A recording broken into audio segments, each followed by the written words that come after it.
Pergaulan bebas dan mendekati zina sesuai dengan Quran surah Al-Isra ayat 32 dan Quran surat An-Nur ayat 2. Nah, di sini kita akan membahas apa sih pergaulan bebas itu dan apa-apa saja perbuatan yang mendekati zina. Ya, berikut penjelasannya. Nah, sekarang kita masuk pada pengertian. Pergaulan bebas adalah salah satu bentuk perilaku menyimpang, yang mana bebas itu adalah melewati batas-batas norma ketimuran yang ada.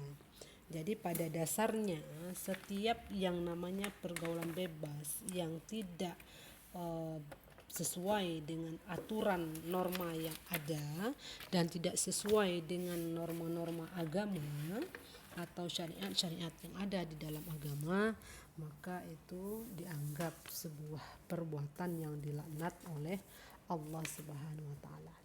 Nah, pada dasarnya pergaulan bebas ini itu berawal dari kurangnya keimanan manusia terhadap Allah Subhanahu wa taala. Kurangnya kontrol hawa nafsu manusia terhadap dirinya. Nah, contohnya adanya pergaulan bebas seperti lesbi, ya, kejadian ada gay, ada biseksual, ada hubungan di luar nikah, ya.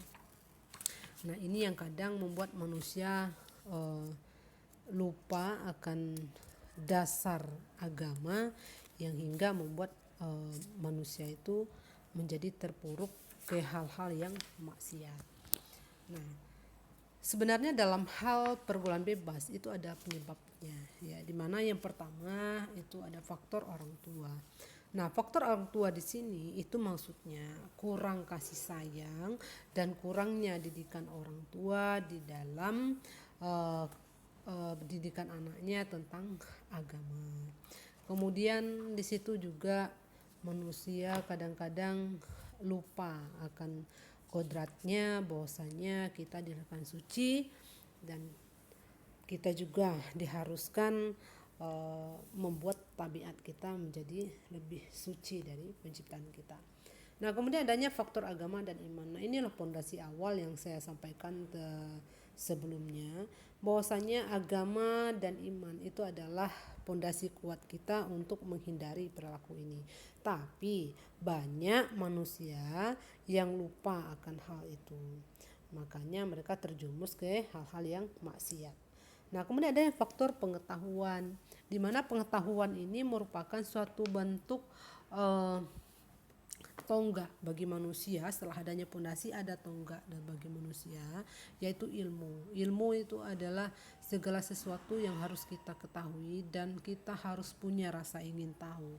Nah, rasa ingin tahu inilah yang harus kita perkuat. Bagaimana cara pembebas itu, efeknya seperti apa. Nah, kalau kurang ilmu pengetahuan kita tentang hal itu, maka kita akan terjerumus dan memanfaatkan hal-hal yang negatif seperti itu untuk diri kita. Makanya pergaulan bebas ini kurangnya ilmu akan mengakibatkan yang lebih fatal.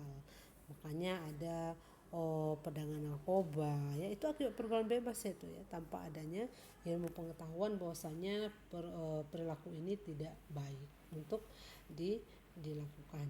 Nah, kemudian memilih teman. Memang memilih teman di dalam suatu bentuk interaksi itu sangat diperlukan. Karena kalau kita memilih teman, kalau yang positif dilakukan oke, tapi kalau yang negatif, nah ini yang kita takutkan, terjadinya pergaulan bebas, ya.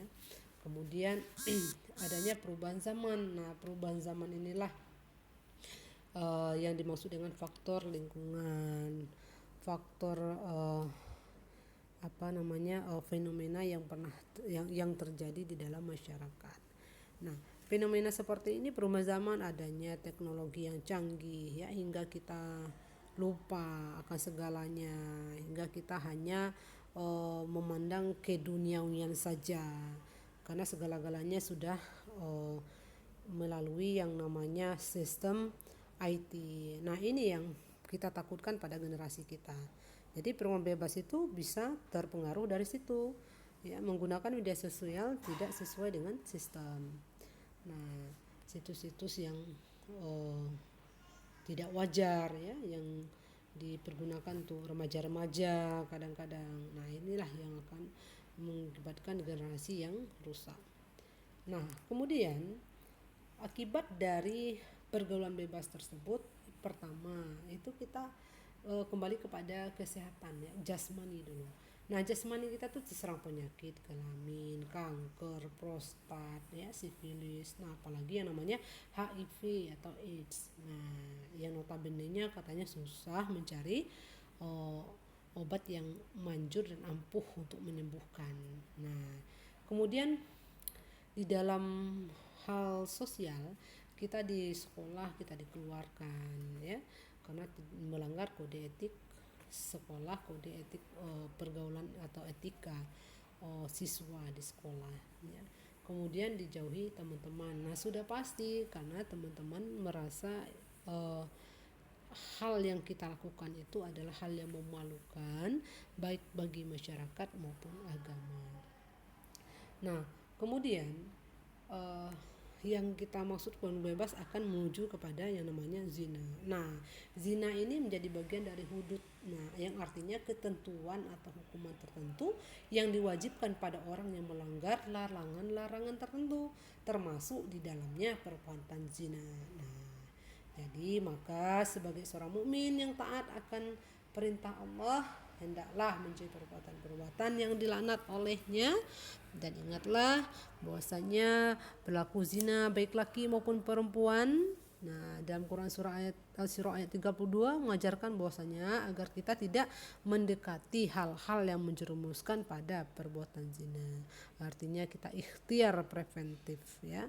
Nah, kemudian kalau yang namanya hukum pezina itu sangat berat, apalagi yang sudah pernah menikah dihukum berajam sampai mati. Ya, hal ini memberikan pelajaran tentang pentingnya menjaga pergaulan. Ya, jadi jagalah pergaulan kita, jagalah interaksi sosial kita, taatilah aturan ya. Yang kemudian norma-norma yang berlaku di masyarakat, ya, norma kesopanan, norma kesusilaan, ya, apalagi norma-norma agama. Oke, sekian penjelasan tentang pergaulan bebas dan mendekati zina ini. Semoga ada manfaatnya. See you next time.